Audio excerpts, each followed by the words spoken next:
En ce moment, dans la société, on accuse les sectes d'être coupables des pires maux, mais la plus grande des sectes qui existent, c'est l'Église catholique romaine. Et nous allons maintenant dénoncer une des méthodes sectaires les plus abominables que l'Église catholique romaine utilise. Une pratique qui est anti-biblique. Il s'agit du baptême des bébés. Le baptême des bébés est contraire aux Saintes Écritures. Celui qui croira et qui sera baptisé sera sauvé, mais celui qui ne croira pas sera condamné. Dans l'évangile de Marc, chapitre 16, au verset 16. Remarquez bien, il faut croire d'abord avant d'être baptisé.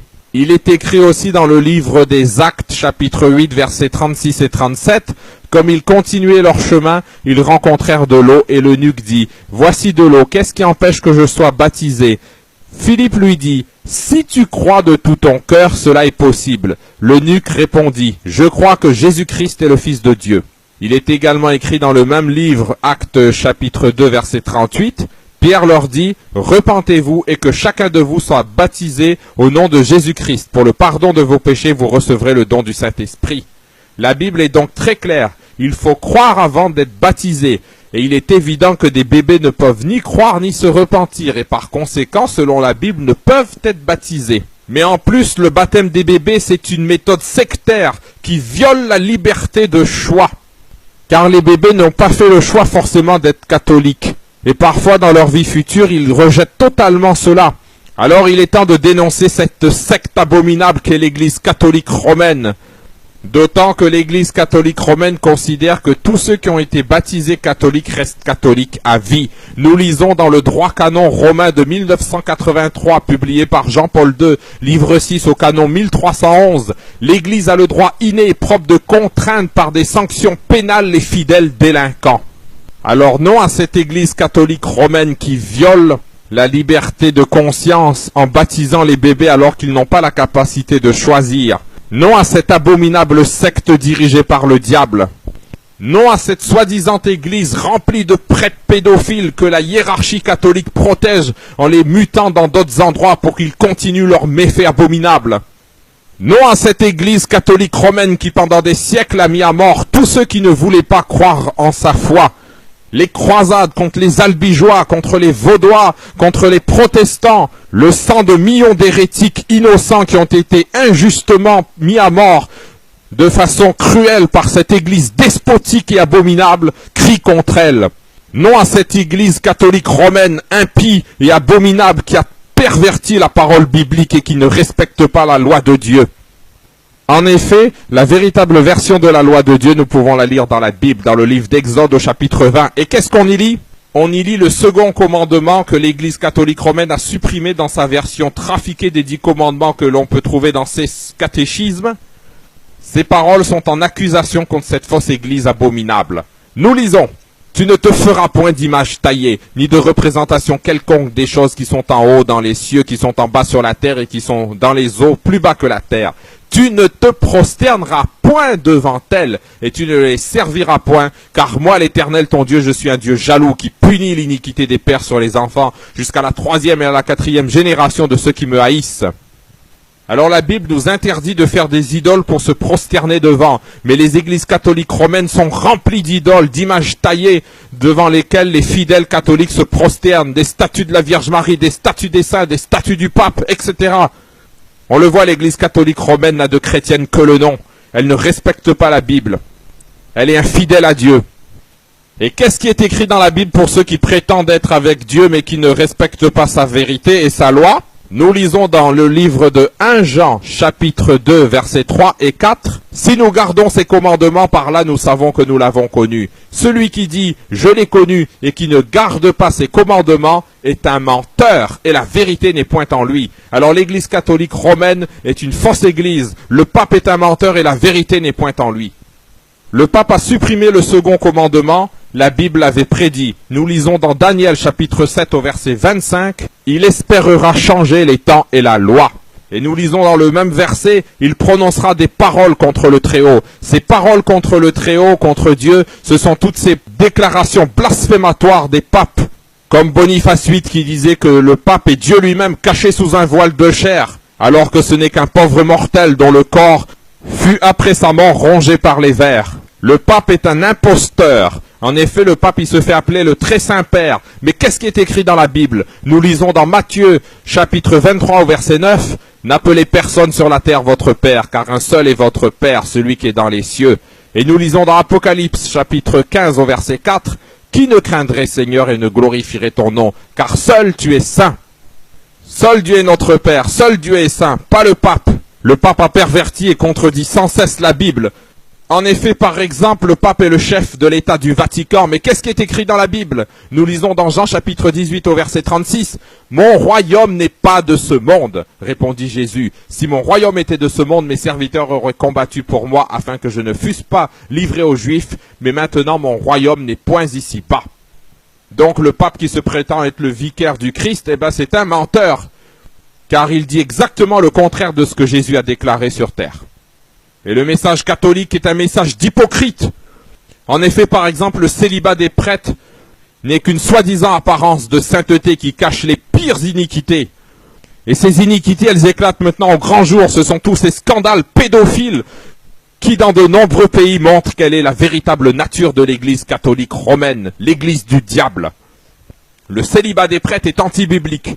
Nous lisons dans 1 Timothée, chapitre 3, versets 2 et 4, « Il faut donc que l'évêque soit irréprochable, mari d'une seule femme, sobre, modéré, réglé dans sa conduite, hospitalier. » Alors l'évêque devait être marié d'une seule femme, donc il devait être marié. La Bible dénonce le célibat obligatoire des prêtres comme un message d'iniquité. Nous lisons dans 1 Timothée chapitre 4 versets 1 à 3. Mais l'Esprit dit expressément que dans les derniers temps, quelques-uns abandonneront la foi pour s'attacher à des esprits séducteurs et à des doctrines de démons, par l'hypocrisie de faux docteurs portant la marque de la flétrissure dans leur propre conscience, prescrivant de ne pas se marier. Et en effet, on la voit, la marque de la flétrissure dans leur conscience, car derrière leur célibat hypocrite, ils abusent de jeunes garçons. Dieu démasque et hait cette fausse église catholique romaine.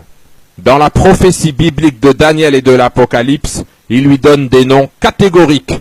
Il l'appelle la petite corne, l'antichrist, la grande prostituée, la mère des abominations, Jézabel qui séduit mes serviteurs, Babylone la grande qui est tombée, etc., etc. Cette fausse église n'est en aucun cas l'église de Dieu.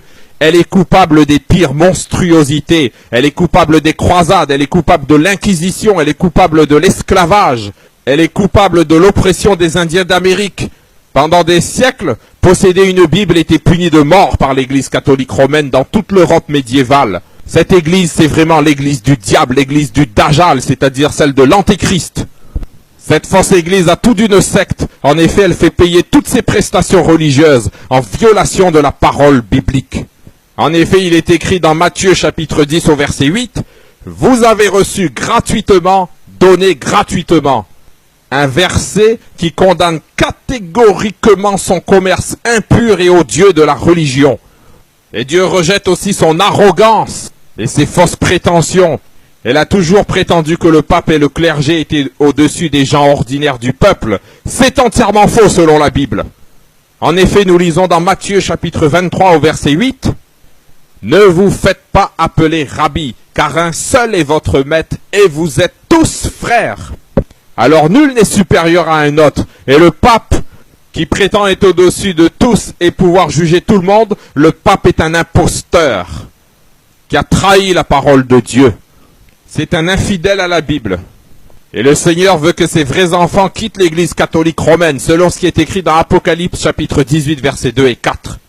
Il cria d'une voix forte, disant, « Elle est tombée, Babylone la grande, elle est devenue une habitation de démons, un repère de tout esprit impur, un repère de tout oiseau impur et odieux. » En effet, l'église catholique, c'est ce repère de pédophiles. C'est tous ces criminels nazis de la Seconde Guerre mondiale qui ont été cachés dans ces couvents. C'est tous ces odieux crimes, tout ce sang versé au cours des siècles.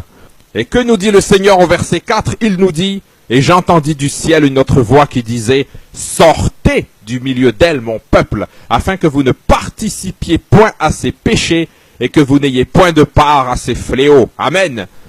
Alors le Seigneur nous a clairement dit, sortez du milieu d'elle. On n'a rien à faire avec elle. Ce n'est pas l'église de Dieu, c'est la grande prostituée. Selon Apocalypse chapitre 17. Le Seigneur le dit catégoriquement dans la Bible. Nous lisons dans Éphésiens chapitre 4 au verset 5, il y a un seul Seigneur, une seule foi. Donc toutes les autres foi sont fausses. Et pour obéir à la vraie foi, qui nous demande d'être soumis à Dieu en respectant tout ce qui est écrit dans sa parole, nous devons fuir cette fausse église catholique romaine, ce puits du péché. L'église catholique romaine est remplie d'enseignements faux, comme par exemple quand elle prétend que Jésus est né le jour de Noël, ce qui est entièrement faux selon la Bible. En effet, le Christ n'est pas né en plein hiver puisqu'il y avait des bergers dehors. Chez les Égyptiens, chez les Babyloniens, chez les Romains, le 25 décembre était un jour de fête païenne. C'était le jour du dieu soleil. L'église catholique romaine a tout emprunté du paganisme. Le mot Vatican vient de l'ancien latin vaticinare qui signifie prophétiser par le serpent. Tous les enseignements de la secte catholique romaine contredisent la Bible, et ces paroles bibliques s'appliquent particulièrement au catholicisme. Nous les lisons dans Matthieu chapitre 15 versets 7 à 9. Hypocrite, Ésaïe a bien prophétisé sur vous quand il a dit « Ce peuple m'honore des lèvres, mais son cœur est éloigné de moi. C'est en vain qu'il m'honore en enseignant des préceptes qui sont des commandements d'hommes. » Et nous lisons aussi dans Ésaïe chapitre 29 au verset 13, le Seigneur dit « Quand ce peuple s'approche de moi, il m'honore de la bouche et des lèvres, mais son cœur est éloigné de moi, et la crainte qu'il a de moi n'est qu'un précepte de tradition humaine. » Alors sachez-le bien, si vous vous attachez à la tradition catholique qui contredit la Bible, c'est en vain que vous honorez Dieu, vous serez perdus.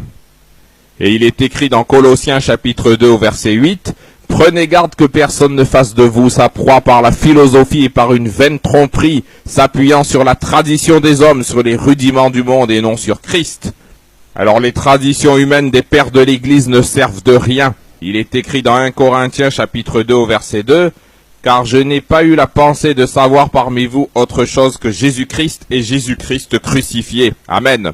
Alors uniquement l'enseignement de Jésus-Christ est l'enseignement de la parole de Dieu, selon ce qu'il est aussi écrit dans Matthieu chapitre 24 au verset 35, « Le ciel et la terre passeront, mais mes paroles ne passeront point. » Alors nous allons voir encore une autre tradition de la fausse secte catholique romaine, c'est le culte de la Vierge Marie. Ce culte est anti-biblique. Et le but de cette idolâtrie, c'est de dérober la place qui est due à notre Seigneur Jésus-Christ. Jésus a dit dans Jean 14, verset 6,